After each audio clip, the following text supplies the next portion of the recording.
തിരഞ്ഞെടുക്കപ്പെട്ട പ്രിയപ്പെട്ട ശ്രീ അലിമൻ, ഈ വാർഡിലെ മെമ്പർ പ്രിയപ്പെട്ട ബിന്ദു ബാലകുമാർ, പ്രിയപ്പെട്ട ശ്രീ കെ മുരളീധരൻ, പ്രിയപ്പെട്ട Shri V K M Naushad, പ്രിയപ്പെട്ട ശ്രീ ഫസലുർ റഹ്മാൻ, ഈ ക്യാമ്പിന് നേതൃത്വം നൽകുന്ന പ്രിയങ്കരനായ Shri doctor M B Santhosh, പ്രിയപ്പെട്ട ശ്രീ എം എസ് കുഞ്ഞുണ്ണി, പ്രിയപ്പെട്ട ശ്രീ നവാസ് നാലകത്ത്, പ്രിയപ്പെട്ട ശ്രീ ഷമീർ, പ്രിയപ്പെട്ട ശ്രീ ഫാരിസ് പുളിഞ്ചോട്, ശ്രീ ഷാലിം, ശ്രീ വിജീഷ്, ശ്രീ നൌഫൽ, ശ്രീ ഷഫീഖ്, പ്രിയപ്പെട്ട KSU നെല്ലമുക്ക് പഞ്ചായത്ത് കമ്മിറ്റിയുടെ പ്രസിഡന്റ് ഷിഹാബ്, പ്രിയപ്പെട്ട ശ്രീ ഷമീർ, വെള്ളക്കടവിൽ കുഞ്ഞിമോൻ, മാളിക്കൽ സുലൈമാൻ ഉൾപ്പെടെയുള്ള ശ്രീ നാരായണപ്പുഴ മുഹമ്മദ് അലി ഉൾപ്പെടെയുള്ള പ്രിയങ്കരായ ശ്രീ ഷാജി ഉൾപ്പെടെയുള്ള പ്രിയങ്കരും ബഹുമാനരുമായ നേതാക്കന്മാരെ, സംഘാടകരെ, ഈ ക്യാമ്പിൽ പങ്കെടുക്കുന്നതിലൂടെ ഇവിടെ എത്തിച്ചേർന്നിട്ടുള്ള പ്രിയപ്പെട്ട ഹോസ്പിറ്റലിലെ ആയുർവേദ വിഭാഗത്തിൽ പ്രവർത്തിക്കുന്ന പ്രിയപ്പെട്ട ജീവനക്കാർ, ഈ പ്രദേശത്തെ പ്രിയപ്പെട്ട നാട്ടുകാരെ,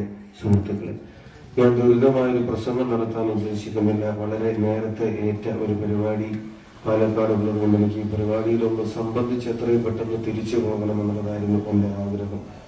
എന്നെ ഈ പരിപാടിയിലേക്ക് ക്ഷണിച്ച ശ്രീ ഷാജി ഉൾപ്പെടെയുള്ള ആളുകളോട് തീർച്ചയായിട്ടും ഇത്തരത്തിൽ സാമൂഹ്യക്ഷേമ ജനക്ഷേമ പ്രവർത്തനങ്ങൾക്ക് നേതൃത്വം കൊടുക്കുന്ന പരിപാടികളിൽ പങ്കെടുക്കേണ്ടത് എന്റെ ഉത്തരവാദിത്വത്തിന്റെ കൂടെ ഭാഗമാണ് എന്ന് ഞാൻ ആത്മാർത്ഥമായി വിശ്വസിക്കുകയാണ്. ഇത്തരമൊരു പ്രോഗ്രാം സംഘടിപ്പിച്ച Indira arts and sports welfare സൊസൈറ്റിയുടെ മുഴുവൻ സംഘാടകരെയും ആദ്യമായി ഞാൻ അഭിനന്ദിക്കാനും അവരെ ആശംസകളും അഭിവാദ്യങ്ങളും അർപ്പിക്കാനും ഞാൻ ഈ അവസരം ഉപയോഗിക്കുകയാണ്. ഒരു ഗവൺമെന്റിനും ജനക്ഷേമ പ്രവർത്തനങ്ങൾ പൂർണ്ണമായി നടത്താനോ ജനക്ഷേമ പ്രവർത്തനങ്ങൾ പൂർണ്ണമായി നടത്തി ജനങ്ങളെ സംതൃപ്തരാക്കുക എന്നുള്ളത് ഒരു ഗവൺമെന്റിനും മാത്രം സാധ്യമായിട്ടുള്ള കാര്യമല്ല നമുക്കറിയാം.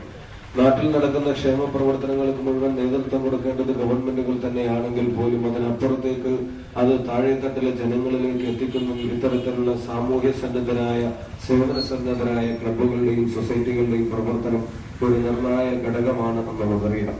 2020 ആകുമ്പോഴേക്കും ഇന്ത്യ രാജ്യത്തിന്റെ ആവറേജ് പ്രായം എന്ന് പറയുന്നത് 29 വയസ്സായിരിക്കും എന്നുള്ളത് സെൻസസ് പറയുന്നു.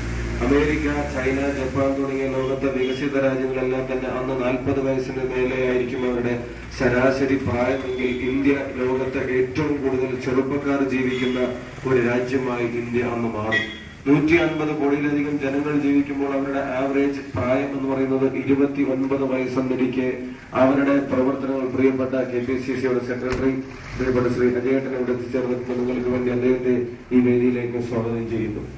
29 വയസ്സ് പ്രായമുള്ള ചെറുപ്പക്കാർ ഏറ്റവും കൂടുതലായി ജീവിക്കുന്ന ഒരു രാജ്യം എന്ന നിലക്ക് ആ രാജ്യത്തിന്റെ യുവത്വം സാമൂഹ്യ സേവന സന്നദ്ധരായിട്ടില്ലെങ്കിൽ രാജ്യത്ത് വലിയ അപകടമുണ്ടാവുന്ന കാര്യത്തിൽ തർക്കം വേണ്ട. എന്തായാലും ഇവിടെ Indira arts and sports welfare സൊസൈറ്റിയുടെ പ്രിയപ്പെട്ട ശ്രീ സിദ്ദീഖ് എത്തിയിട്ടുണ്ട്.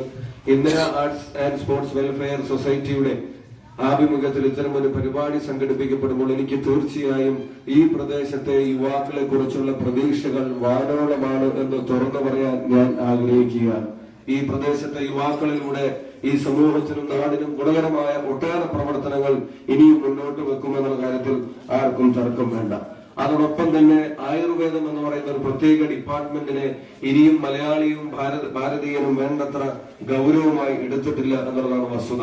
നമ്മളെ സംബന്ധിച്ചിടത്തോളം ഈ മേഖല അതിന്റെ സൈഡ് എഫക്ട്സ് ഇല്ലാത്ത അതല്ലെങ്കിൽ പാർശ്വഫലങ്ങളില്ലാത്ത ഒരു ചികിത്സാ രീതി പരക്കെ അംഗീകരിക്കപ്പെടുന്നതിന് പകരം താൽക്കാലികമായ ഒരാശ്വാസങ്ങൾക്ക് പലപ്പോഴും അലോപ്പതി മാത്രമാണ് അതിന് ശാശ്വതമായ ഒരു പരിഹാരം എന്നുള്ള ഒരു ധാരണ ജനങ്ങളിലേക്ക് വന്നിട്ടുണ്ട്.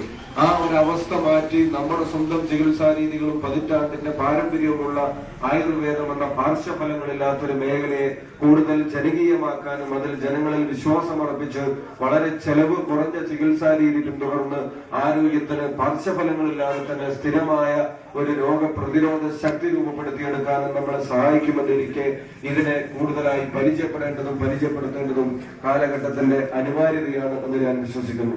അതുകൊണ്ട് 2 നിലക്കൊന്ന് യുവാക്കളുടെ സേവന സന്നദ്ധതയും 2 ആരോഗ്യ മേഖലയിൽ ആയുർവേദത്തിന്റെ പ്രാധാന്യവും ജനങ്ങളിലേക്ക് എത്തിക്കാൻ ഈ ക്യാമ്പ് കൊണ്ട് കഴിയുമെന്നുള്ളതുകൊണ്ട് തന്നെ ഈ ക്യാമ്പിൽ പങ്കെടുക്കാൻ അതിയായ സന്തോഷമുണ്ട്. ശ്രീ അജയൻ ഉൾപ്പെടെയുള്ള ആളുകളിൽ നിങ്ങളോട് സംസാരിക്കാനുണ്ട്. ദീർഘമായ ഒരു പ്രസംഗത്തിന് ഞാൻ മുതിരുന്നില്ല.